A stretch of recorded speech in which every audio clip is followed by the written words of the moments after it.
To understand the moon in the ninth house, first understand the ninth house. Here's the ninth house. It's the area of sky that is just to the west of what's directly over our heads. And that is the reason why the ninth house symbolizes whatever it symbolizes. Above us symbolizes our external actions, our active life, and to the west signifies other people.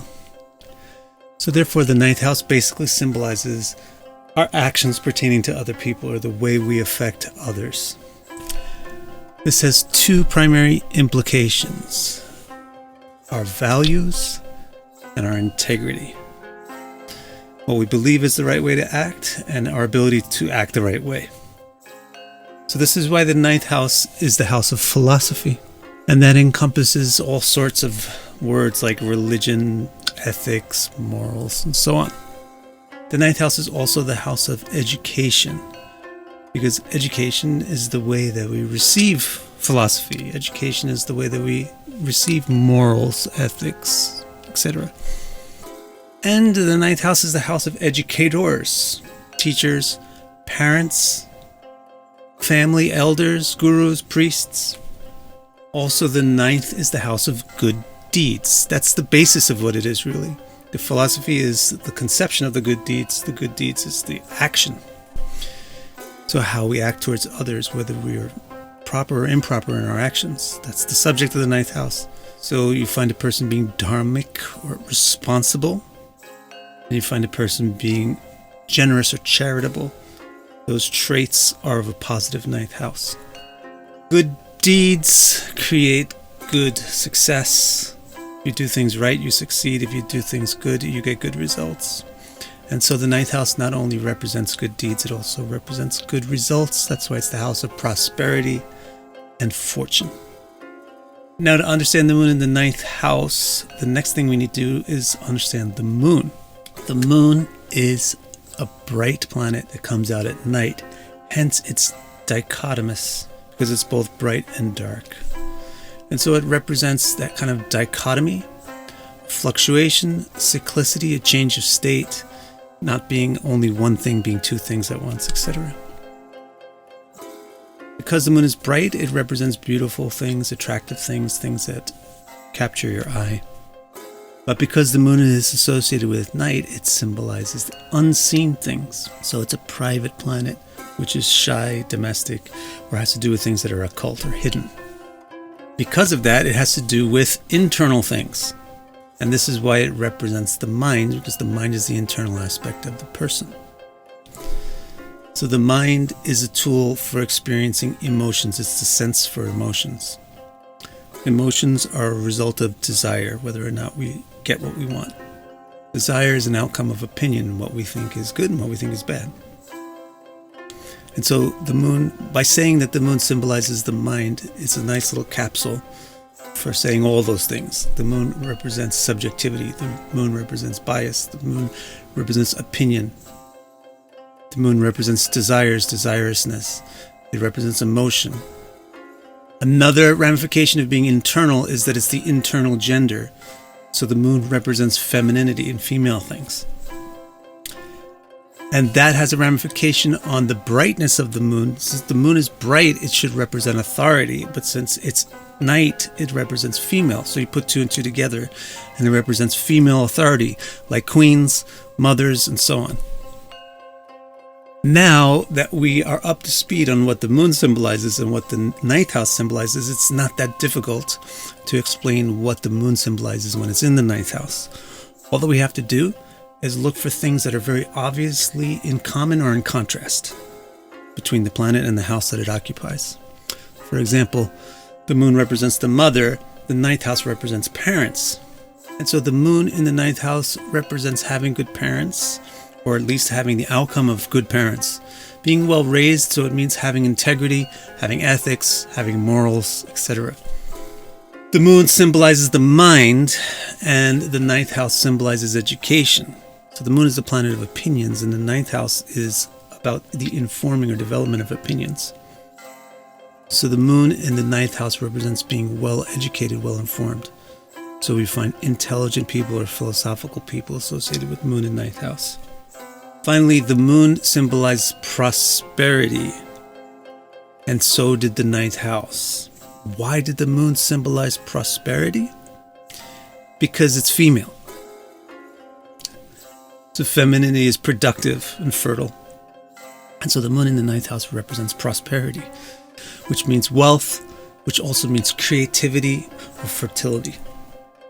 Now let's look at 3 known people, well-known people who have the moon in the ninth house with confirmed birth times, and we will do this with the whole sign house system and tropical signs. First of all, Soeur Emmanuelle, and I recommend that people learning astrology use a chart like this one for study because it's very obvious and clear. This is very, very obviously a nun's chart. So from many things we can see that she's very spiritual. For example, the moon in the ninth house is also the 8th lord. So the 8th lord in the ninth house tends to bring spirituality into one's morality and religious outlook. The 9th lord and the 10th lord are together in the 12th house. So she has the 9th and the 10th lord forming a Raj Yoga in her 12th house. The 12th house is very important for spirituality.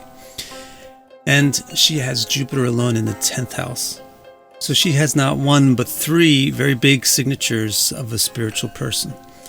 In addition, a nun is not just spiritual, but a nun is very celibate or renunciative. So the signs of that in her chart are also quite clear. The 12th lord is in the 11th house with the 11th lord. The 11th house is all kinds of pleasures and enjoyment, but it's connected to the 12th house. So it becomes reduced. Furthermore, her 7th lord is in the 12th house, reducing sexual activity and marriage. And her 2nd lord is debilitated in the 5th house, aspecting the 7th. So that would get rid of family and kids. So, Sister Emmanuelle, as far as the textbook interpretation of moon in the 9th house, she looks a lot like the first 2. She's very, very philosophical, religious. She's very, very intelligent. She's an author. But she doesn't look like the 3rd one. She's not very fertile. She's not very creative and opulent and attractive like that. So that's why. A very, very important thing not to overlook, which is very easy to not overlook, is Ketu in her 1st house. So that is very obviously a spiritual signature. But what's particularly interesting about this is you might look to see how close it is to the ascendant. Her ascendant is at 6 degrees and her Ketu is at 26 degrees. So you might think it's not particularly effective in the 1st house. That's kind of the only trick. The only unusual thing that's in her chart is that her main planets are not really lining up with the ascendant, but they're exactly lining up with the moon. So remember that. Her moon is at 27 degrees and the Ketu is at 26 degrees, which is putting her Ketu exactly in trine to her 9th house moon, which is giving it a very spiritual slant on the philosophical religious nature of the moon. Now let's compare Sister Emmanuelle with another moon in the 9th house native, Jack Black. Jack Black's whole appeal is his intelligent integrity and his sincerity. That's what Jack Black is. That's why he's unique, because he doesn't try to imitate anybody else and he's just himself and he's just raw.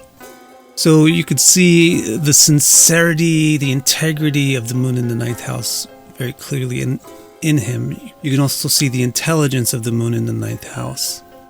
Like he talks about sophisticated, significant things like politics and social issues, even though they're so simple and straightforward.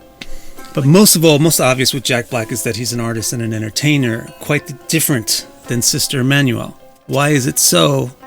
His 11th lord, Venus, is in the 1st house on the ascendant. Regarding his moon in the 9th house, you'll notice that it's very, very tight with Rahu.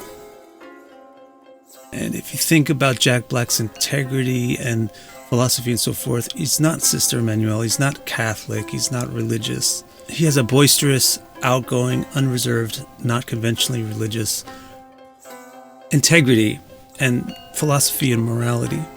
And that's very well expressed in that tight conjunction between Rahu and the moon. It also explains many other things about his character and his body. Finally, a third person with the moon in the ninth house is Aretha Franklin. Integrity is a very big thing for Aretha, respect. But again, like Jack Black, mostly it's the third in her case, the thing about being artistic and creative and fertile. Why is that for her? Well, she has a house exchange between the 5th and the 8th houses. So here comes the fertility, here comes the sensuality, here comes the art. But what really makes this special is that her 8th and her 5th lords are special planets in terms of the other houses that they rule. Her 8th lord is also the 11th lord. Just like Jack Black had to have the 11th lord on the ascendant, the 11th lord has to be active and dominant in an entertainer's chart. So sure enough, she has the house exchange between the 5th and 8th, where the 8th lord is the 11th lord, and it's exactly in the 5th house, meaning it's right on the ascendant degree in the 5th house, and it's exactly conjoined Ketu, meaning it's super intensified, which means that it exactly aspects Rahu, which is exactly in the 11th house. So she has a huge 5-11 axis with the 11th lord, which is really, really important for an artist and a musician especially. Furthermore, the 5th lord exchanges with the 8th lord. Right? The 8th lord is also the 11th. The 5th lord is also the 2nd. And the 2nd lord has to do with voice.